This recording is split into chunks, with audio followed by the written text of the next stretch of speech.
We go back. Stop talking. We go back again to when we first got here. Okay?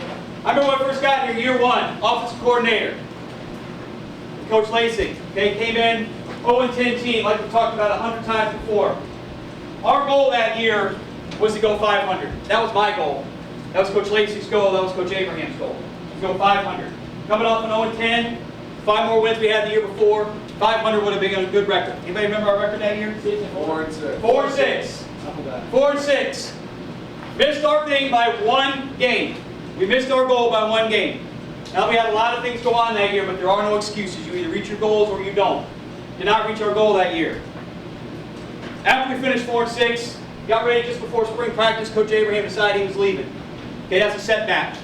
Not one anybody wanted, but it was a setback. But we recovered. I remember going into the CCC game thinking how important the CCC game was. Think about that for a second. It was a spring game. It doesn't count for anybody. But it was important because I wanted to keep the same coaching staff here. I wanted to stay here. I wanted to coach you guys. I wanted the other coaches that had been around to have the opportunity to continue to coach you guys. I didn't want to break it up because I knew we had something special even way back then. But to think about that much pressure on a spring game, that's pretty astronomical compared to where we are right now. In that locker room that night, I remember us saying to you guys that we are Clearwater. And it means something to be a tornado. I remember saying that distinctly in that locker room. It means a heck of a lot more to be a tornado now.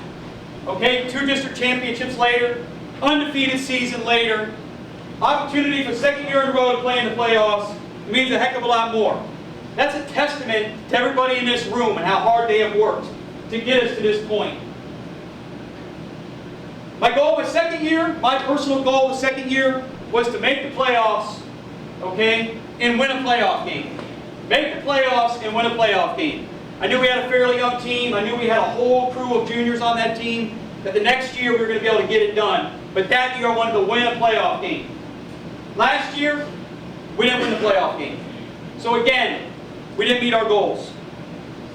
Guys, I'm the kind of guy, okay, that I do love winning. I do love winning. But I fear losing more than I love winning. I fear losing more than I love winning. So the 17 wins that we have put together since I took over as head coach, those mean a lot to me. But what haunts me are those 3 losses. That's what haunts me. Coming into this year, we've already gone out and taken care of Gibbs, which was one of the losses. Okay? We've taken care of Gibbs. We took care of Eastlake. That was the 2nd loss. We took care of Eastlake. Went out there and took care of business against them. During this season,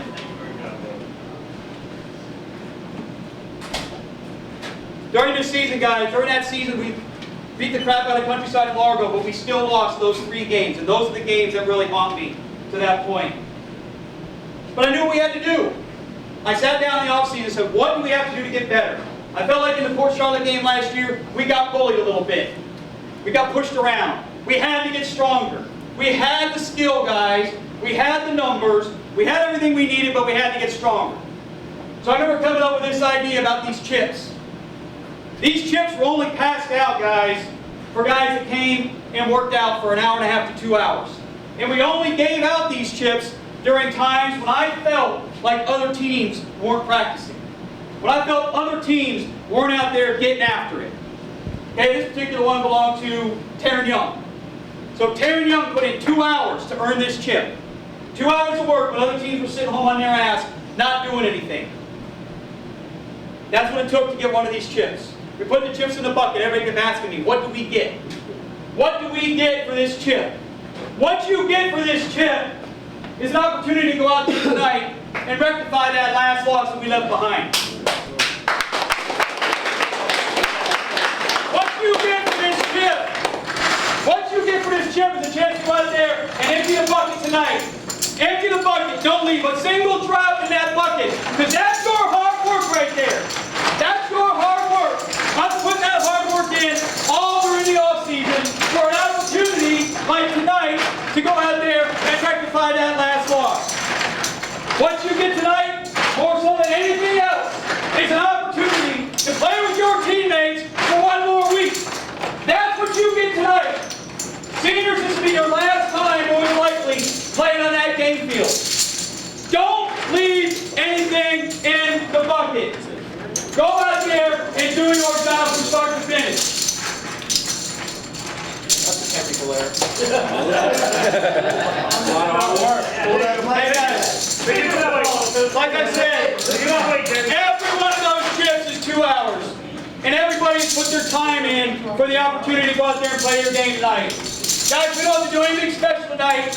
All we got to do is go out there and execute. Because guess what? Because of those chips, we are now the bigger, faster, stronger team.